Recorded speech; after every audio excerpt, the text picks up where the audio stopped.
होती तू मेरा पति नहीं है तो मैं तुझे श्राप दे के भस्म कर देती, मैं तुझे जिंदा जला देती, लेकिन अब मैं किसी के लायक नहीं रही।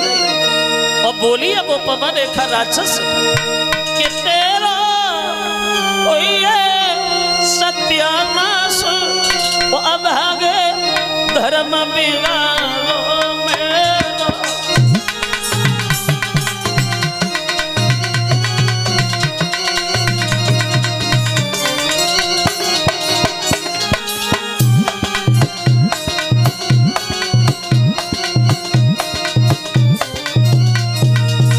बोली जो पहले जाने मिले थी देश आप भस्म करी देती।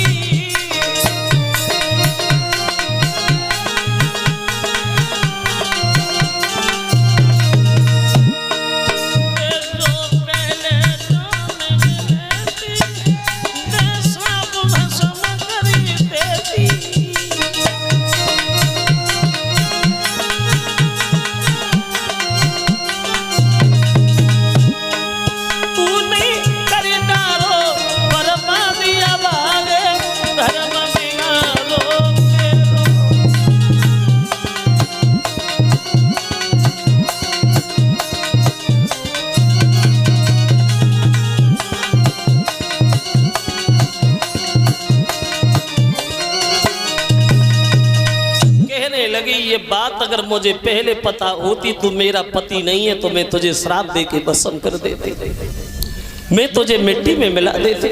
तो राक्षस बोला पवन रेखा रो नहीं, जो होना था वो तो हो गया, तुम्हें तकलीफ है कष्ट है तो सुनो। अभी तक लड़का नहीं था तो तेरे, लेकिन अब मैं वचन देता हूँ अब लड़का होगा। और पता है वो कैसा होगा? बोले जानती हूँ तेरे जैसा तो होगा। हाँ हाँ मेरे जैसा होगा, लेकिन तेरे जो लड़का होगा वो कैसा होगा? बोले सुनिए पवन रेखा जी कैसा होगा वो लड़का? तो बोला कि मेरे समान योद्धा होगा, जीती न कोई पाएगा।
कैसा लड़का होगा? तो राक्षस समझाता है और कहता है सुनो,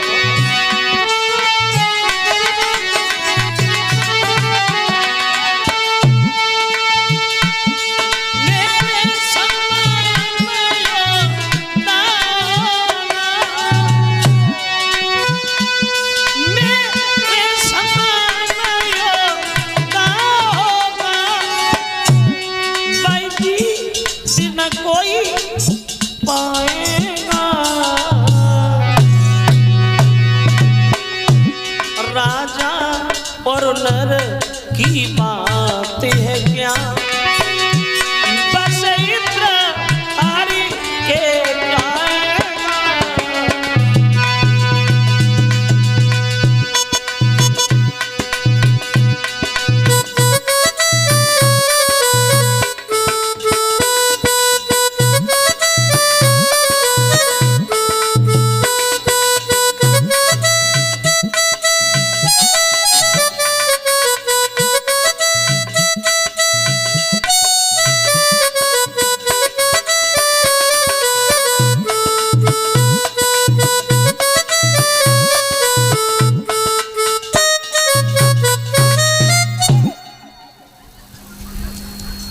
बड़ा बलवान होगा तेरा लड़का। इंसान की बात तो छोड़ो, देवताओं का राजा इंद्र भी उससे भय मानेगा, और बाद में वह लड़का भगवान के हाथ से मारा जाएगा। ये बात कह करके राक्षस जो है वो वहां से चला गया। ये एक हार हमारे पास आया है, एक हार परीक्षित उनकी धर्मपत्नी को, एक पति उनकी धर्मपत्नी को भेंट कर रहे हैं। रवि यादव जो बिलौना के रहने वाले हैं उनकी तरफ से घर में लौटी आई, और लौट तो आई, घर में आके इसने बताया किसी को नहीं कि जंगल में मतलब क्या हुआ क्या नहीं हुआ। अब धीरे धीरे समय व्यतीत होने लगा। प्रसव का जब समय आया, बच्चा जब पैदा हुआ तो मां असगुन बहुत हुए, असगुन। और एक बात ध्यान रखना, जब घर में सपूत पैदा होता है तब सगुन दिखाई देते हैं, और जब कुल कपूत पैदा होता है तो असगुन ही नजर आते। आंधी तूफान, बादल गरज रहा है, बिजली चमक रही है, पानी बरस रहा है। लड़का जिस समय पैदा हुआ और उसी बच्चे का नाम रखा गया है कंस। कंस, और कंस का जैसा नाम और वैसा उसका काम। इतना गलत बचपन से कंस किसी बच्चे का सर फोड़ना, किसी का हाथ तोड़ना, किसी का पैर तोड़ना, और शिकायतें आने लगी उग्रसेन से। गांव के लोग बोले महाराज किसी दूसरे की बात होती तो शिकायत करते अच्छा लगता, लेकिन जब राजा ही प्रजा को परेशान करने लगे तो प्रजा फिर कहां जाएगी। अगर ऐसे ही रहा तो हम इस मथुरा को छोड़ देंगे, कहीं दूसरी जगह जाके बस जाएंगे। तो ये बात उग्रसेन को कतई अच्छी नहीं लगी। उग्रसेन ने कंस को बोला, कंस इधर आओ, पागल हो गए हो, बुद्धि खराब हो गई तुम्हारी, भूल रहे हो तुम राजा के राजकुमार हो। जो रिश्ता शेर और बन का होता है वही रिश्ता राजा प्रजा का होता है। शेर अपने शरीर के ताकत के घमंड में आकर के वन में आग लगाते फिर अपने शरीर को कहां छुपाएगा। अगर ऐसे चलता रहा एक दिन वो होगा जो कोली के 3 बेगदा को समाज गए। कंस बोला हाँ समझ गए। क्या समझ गए तुम? चिल्लाओ नहीं। समझ गए? क्या समझ गए तुम? अरे चिल्लाओ नहीं, बुढ़ापा है, सांस रुक जाएगी, हम समझ गए।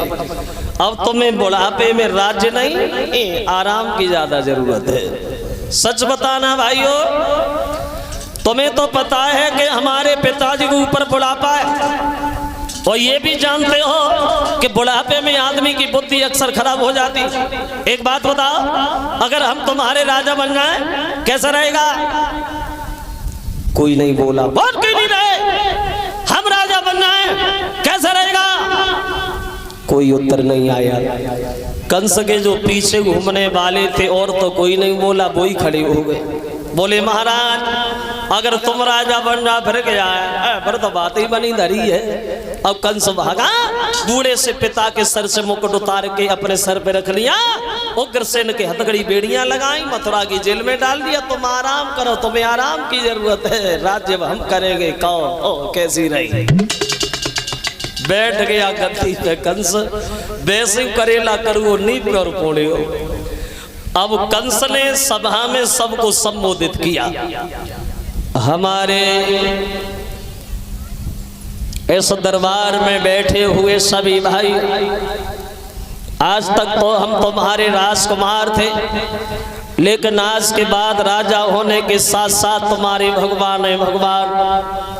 लेकिन एक बात ध्यान रखना, जो हमारे पिताजी के शासन में हुआ वो भगवान भोजराज कंस के शासन में हरगिज नहीं होगा। पागल थे हमारे पिताजी, उनसे बड़े पागल तुम। जो वो कहते रहे तुम करते रहे, कोई यज्ञ नहीं करेगा, कोई हवन नहीं करेगा, मंदिरों को तोड़वा दिया जाए, गौशाला में आग लगवा दी जाए। महात्मा अगर तुम्हें कहीं मिलना है पकड़ के मथुरा की जेल में डाल दो, एक एक महीना की रग्गी रोटी दो, जो जिंदा बने रहे, भजन करने की ताकत किसी के अंदर नहीं रहे, कोई यज्ञ नहीं करेगा। मूर्खो, पौष्टिक घी को लेकर अग्नि में जला देते हो, बर्बाद कर देते हो। खुद खाओ, शरीर को मजबूत बना। माता पिता अगर ज्यादा बूढ़े हो जाते हैं व्यर्थ में न खिलाओ, उठा के नाले में फेंक आओ। वही होगा जो हम कहेंगे।